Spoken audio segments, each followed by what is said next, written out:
हमरा निशा उपदिया जी भाई के तरफ से बहुत बहुत पुरस्कार।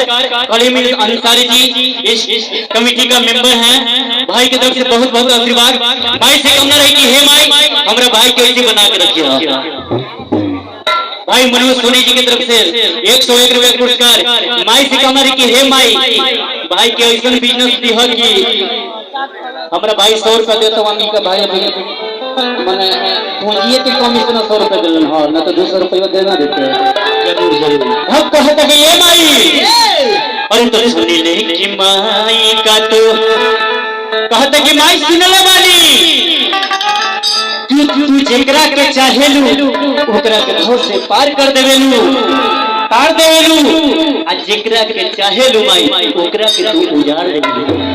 बहुत कैसे कहता हो कि सुनी ले कि माई का तो अरे हौ बड़ी दानी अब बेटा है गंवार पर अरे वो थोड़ा मानी।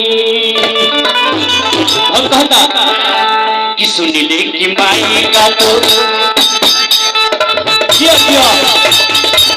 अरे हौ बड़ी दानी हमारे बताया कर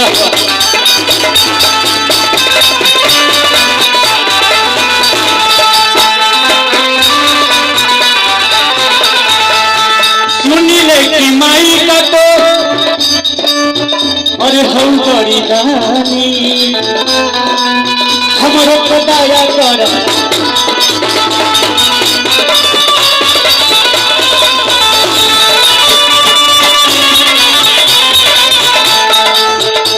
हमारा विनय भाई की तरफ से बहुत बहुत पुरस्कार।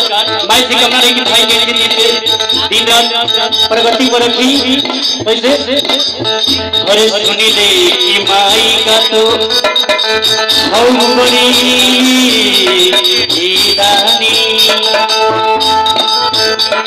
हमारा पदया के बार कदमैया हो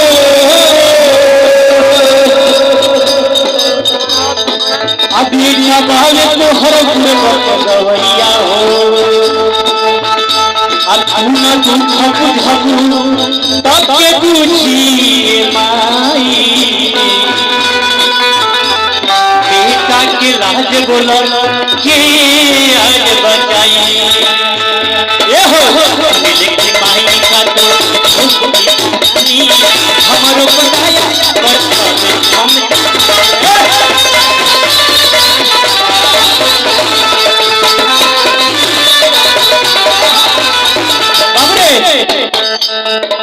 हम पहले बड़ा पैसा लेवे देबा।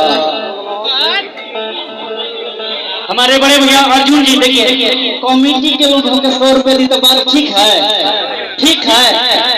100 रुपए ठीक है। आप लोग बोलिए तो ठीक है मेरे लिए उतना दूर से हम लोग आए हैं और 100 रुपए दे रहा है ठीक है नहीं ठीक है ना कंजूसी ना करी इतना में टिकटो नहीं मिला। क्या बात है हमारे मलिक साहब की तरफ से ये पैसा नहीं ये समझिए कि 20 लाख का आशीर्वाद आया है मेरे पास। माई से मैं कामना करूंगा कि हे माँ मेरे बाप तुल्य हैं इसी तरह इनका कारोबार में बरकत दे और हमारे भाई दोनों को सुपरस्टार आगे कलाकार बना। बिहार में भाई के साउंड बाजो मुझे घबराइए मत मलिक साहब मेरा बेटा की शादी होगा ना तो मैं आपको बुलाऊंगा साउंड से।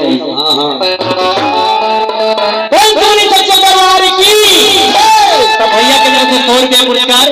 माई से कम न रही कि हे माई इस कमेटी के लोग में इतना शक्ति भर दी इतना दिमाग दे दी कि भैया लोग हमारे को प्रगति अच्छा कर ताकि पैसा 100 के जगह को 500 मिलेगी 2000 के नोट ले लिया भैया कि सुनी ले कि माई का तो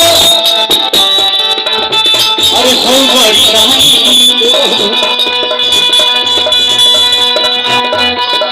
हमरो बताया करता